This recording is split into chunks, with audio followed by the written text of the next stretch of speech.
Buongiorno ragazzi, davanti a me c'è il Vivo Y31 e vi mostro come attivare la modalità demo.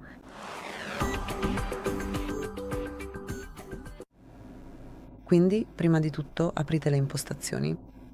Poi, dall'elenco principale delle impostazioni, quindi da questo pannello, selezionate Gestione, Sistema. Qui noterete le opzioni sviluppatore. Se non riuscite a trovarle qui, date un'occhiata al nostro tutorial su come sbloccare il pannello sviluppatore.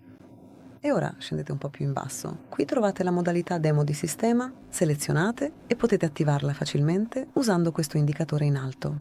E quando volete renderla visibile, usate il secondo. E questo è tutto. Per disattivarla facilmente, deselezionate questo indicatore in alto. Grazie per averci seguito. Per favore iscrivetevi al nostro canale e lasciate un like.